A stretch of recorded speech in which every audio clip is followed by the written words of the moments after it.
There we go. Oh yeah, welcome back to AG Engineering, or is it? It's a bit creepy this is. I'm with Retromeccanica. Hello. Mr. Dean. Welcome to my video. Thanks very much, thanks for popping down and visiting. Yeah, this is great. Love this machine. I love this. I might make you an offer for that. Yeah, nice maxi back there. Yeah, it's we've had a good day. We've had a chat. We've put the world right. Definitely, yeah. We know how it should run. We know it should run, but whether we're the guys to change it is another thing. But thanks for coming down here. It's been a great day. I've really enjoyed it, and it's good to have a professional filmmaker in my workshop for a change. Call me that, yeah. Me that pops up about once every year to do a YouTube video. But yeah, we'll get this clip on, and I'll try and get on with some of my jobs. He's stopped me this week. I'm sorry about that, guys. I was going to do the BSA, but instead I'm the reason he's not doing the BSA. Yeah, I'm sorry, he's down here with me. He's down here looking at Bantams with me.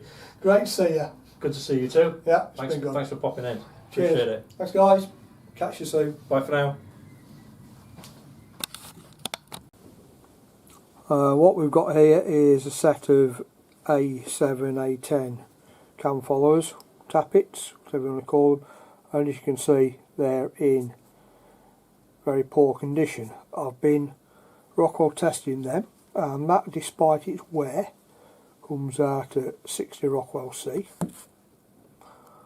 That one's very poor, and that's only coming out at 9.5 Rockwell C, so that's well through the hard surface.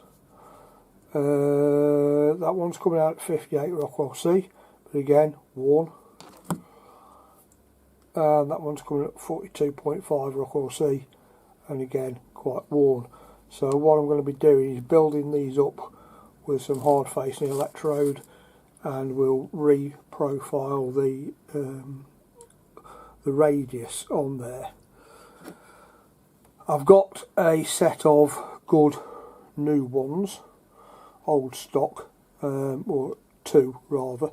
These are only on loan from a friend of mine, and I've tested them, and that's coming out at 66.5, and the other one is about the same. I didn't write that one down, but that's the radius we've got to follow.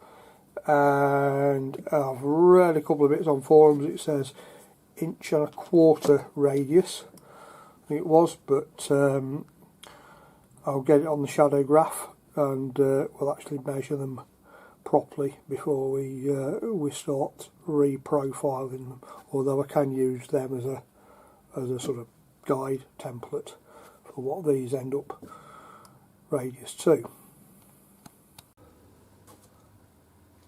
I've got one of the new tappets, Cam Followers, on place on the Shadograph table. We're on 10:1 magnification, and if I just pan down there, we can see the screen.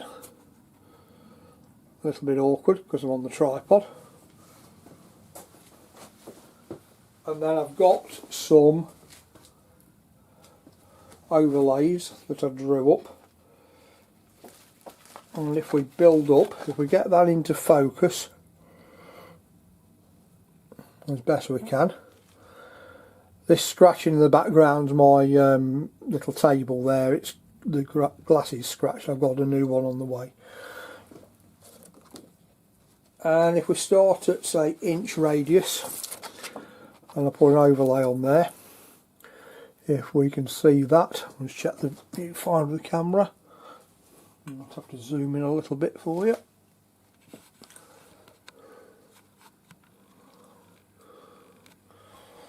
Pan round. There, we can see that it's not following the curve properly.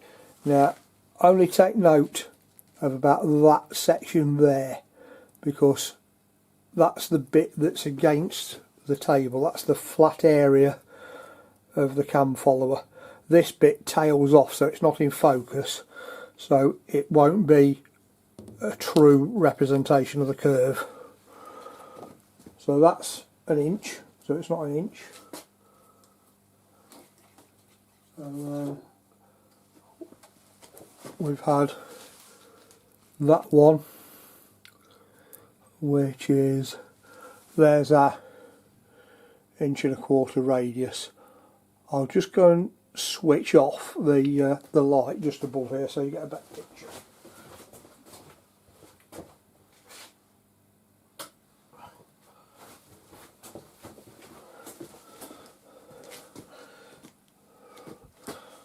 So there we go. I'll just move that into the middle somewhere so that you're square on. And there's our 1.25 inch radius curve following our cam follower. As I say, ignore the very edges where it's not focused. So we're happy it'll be 1.25 inch.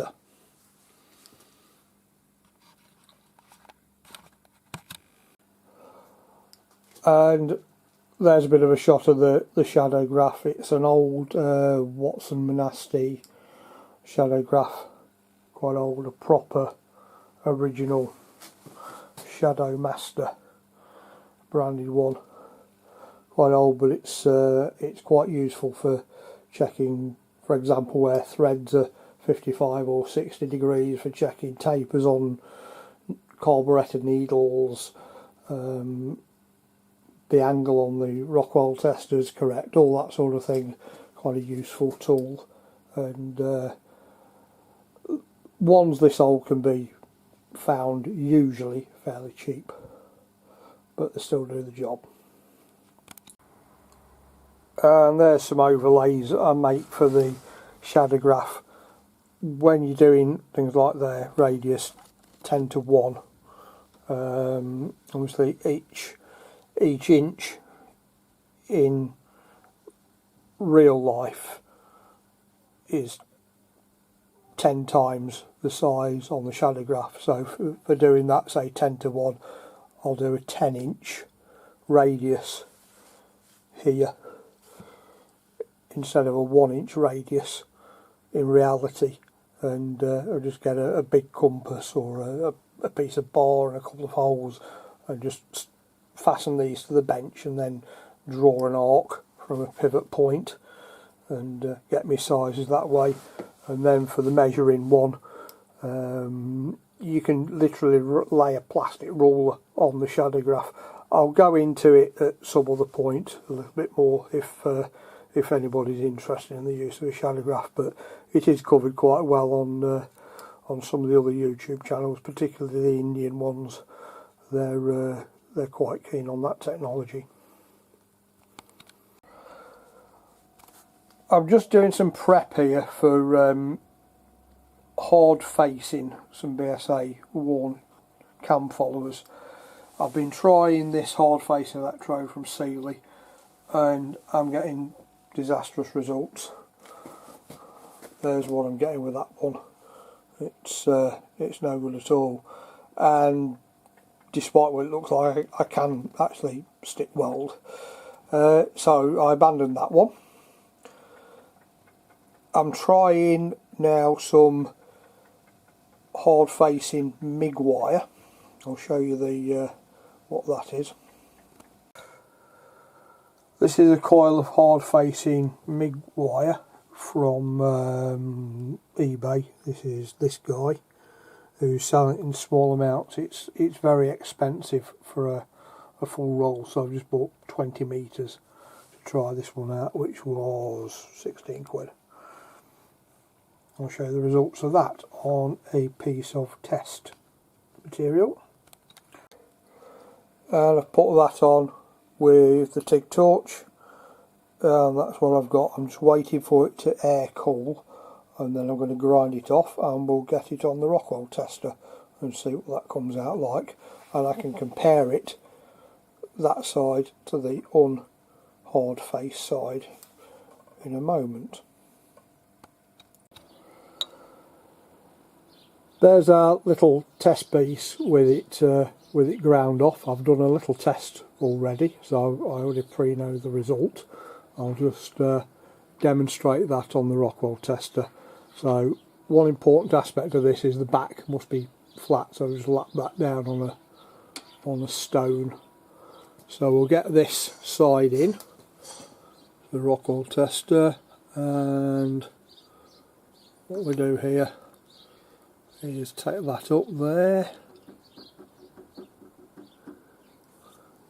shot a bit, working around the camera,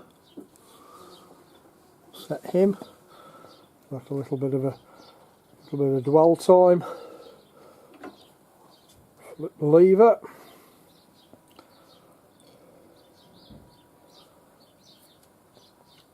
there's loads of videos online on Rockwell testing. Pierre's Garage, he does a good series on it, a few bits, so just seek out a few online if you want to know a bit more about the Rockwell tester. Let that settle for 15 or so seconds, and then take our lever back, move my arms in the way of the camera. We're on, what's that, just over 15 Rockwell there. Just zoom in a little, try to get a little bit better shot.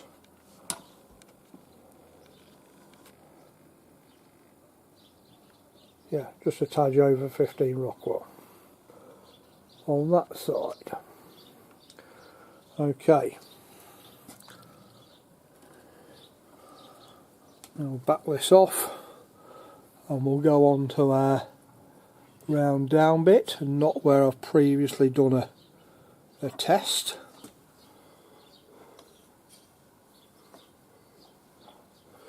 That'll do nicely.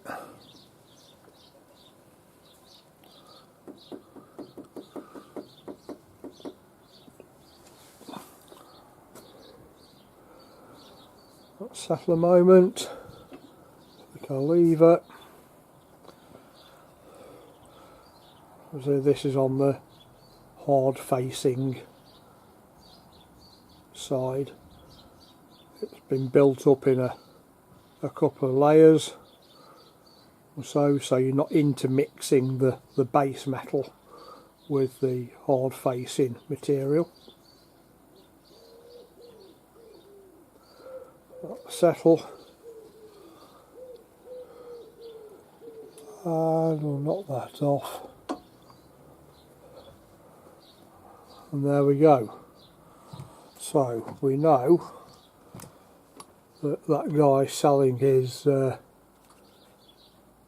wire was indeed selling the real thing. It's so we're just a tad under 60 Rockwell there, so that'll work just fine for refacing our cam followers.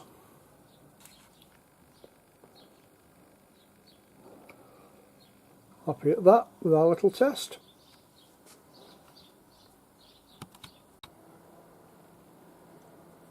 There we've got one of our worst cam followers. I measured that at 9.5 Rockwell and it's pretty grim. I'm just going to go and grind that off so it's a fresh surface. We'll retest it as it stands, ground off, and then I'll build it up with a bit of that hard facing rod. And there's our crudely hand reground cam follower. With a little bit more care that would probably look quite reasonable, and you'd think, oh yeah, that'll do, we'll put that in our engine. Let's just see what it comes out Rockwell wise.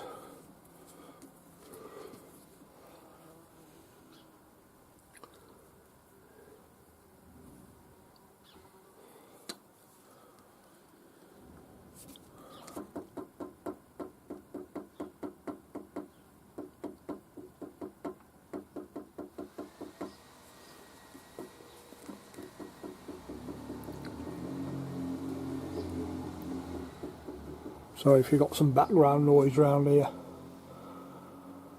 There's some work going on around the corner.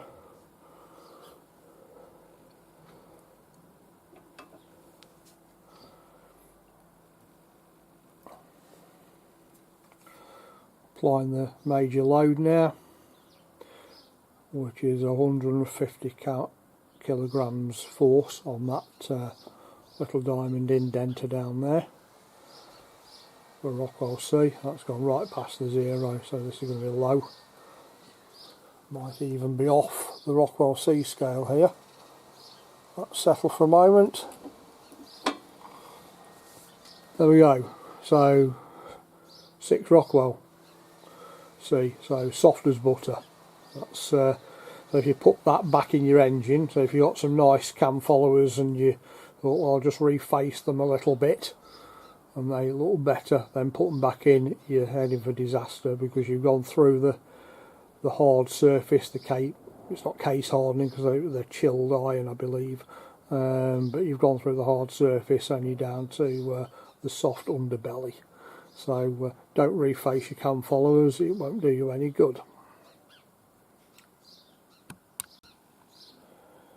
And we can see there, just from visual observation, if that focuses on that dot there, how deep it is. You can crudely gauge it if you try and carefully measure that with a magnifying glass or something, how deep that indent's gone.